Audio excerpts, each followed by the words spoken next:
The president is at the microphone, so we're going to take a listen. About the situation in Libya.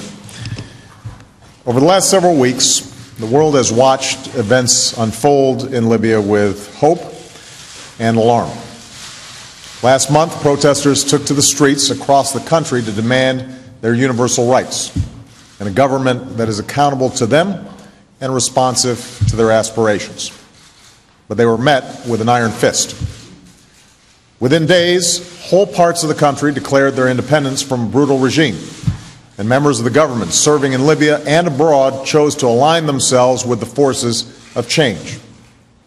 Muammar Gaddafi clearly lost the confidence of his own people and the legitimacy to lead.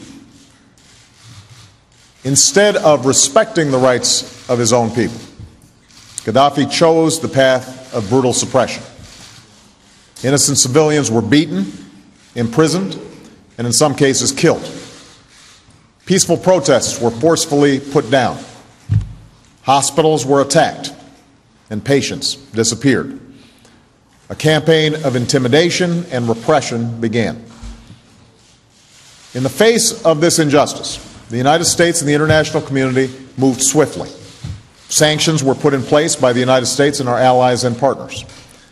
The UN Security Council imposed further sanctions, an arms embargo, and the specter of international accountability for Gaddafi and those around him. Humanitarian assistance was positioned on Libya's borders, and those displaced by the violence received our help. Ample warning was given that Gaddafi needed to stop his campaign of repression or be held accountable. The Arab League and the European Union joined us in calling for an end to violence. Once again, Gaddafi chose to ignore the will of his people and the international community. Instead, he launched a military campaign against his own people. And there should be no doubt about his intentions, because he himself has made them clear. For decades, he's demonstrated a willingness to use brute force through his sponsorship of terrorism against the American people, as well as others, and through the killings that he has carried out within his own borders.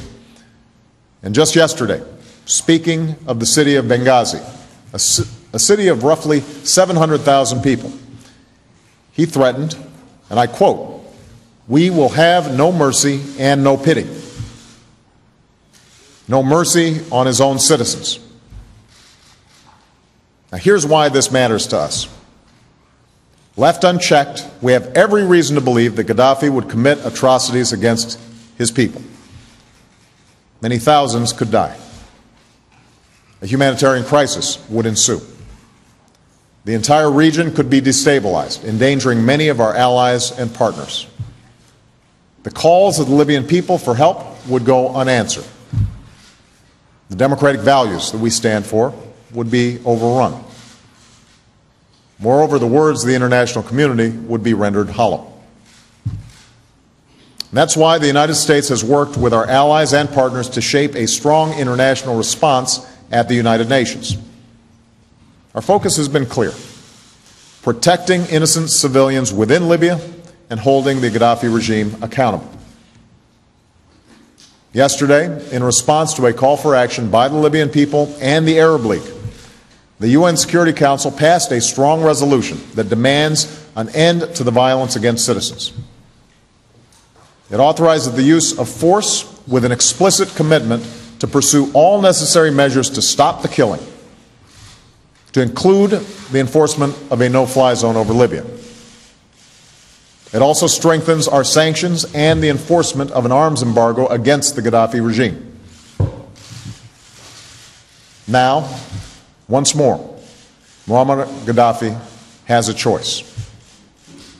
The resolution that passed lays out very clear conditions that must be met.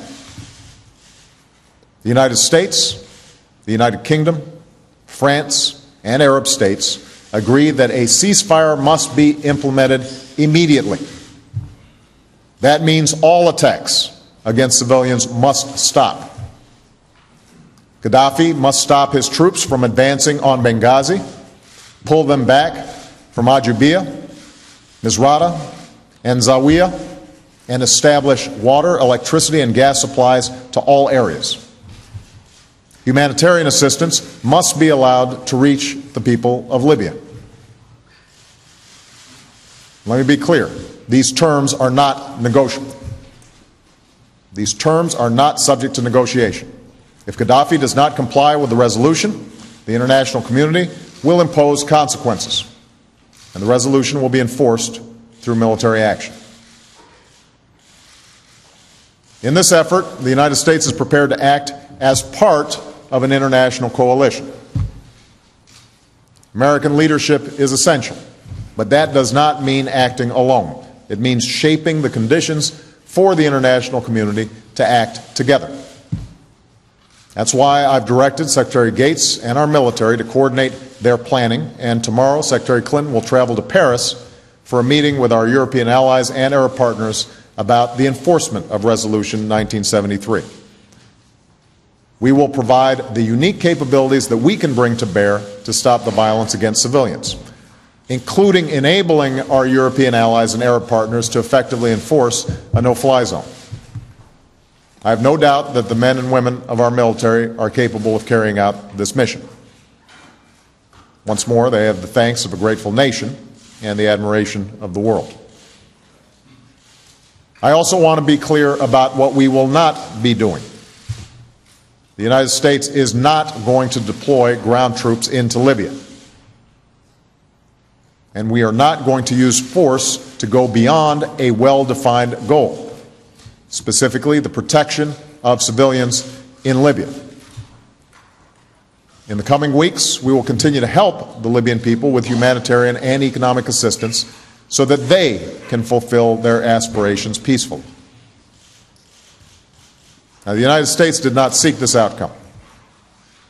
Our decisions have been driven by Gaddafi's refusal to respect the rights of his people and the potential for mass murder of innocent civilians. It is not an action that we will pursue alone. Indeed, our British and French allies and members of the Arab League have already committed to take a leadership role in the enforcement of this resolution, just as they were instrumental in pursuing it. We are coordinating closely with them.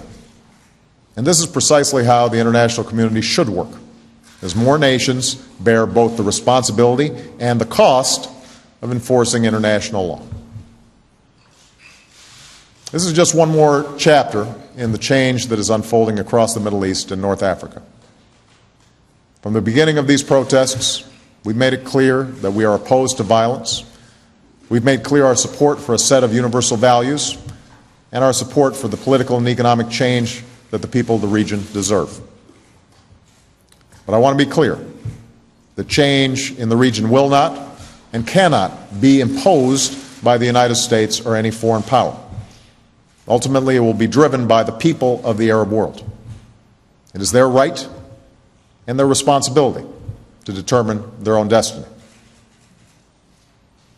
Let me close by saying that there is no decision I face as your Commander-in-Chief that I consider as carefully as the decision to ask our men and women to use military force, particularly at a time when our military is fighting in Afghanistan and winding down our activities in Iraq. That decision is only made more difficult. But the United States of America will not stand idly by in the face of actions that undermine global peace and security. So I've taken this decision with the confidence that action is necessary and that we will not be acting alone. Our goal is focused, our cause is just, and our coalition is strong. Thank you very much.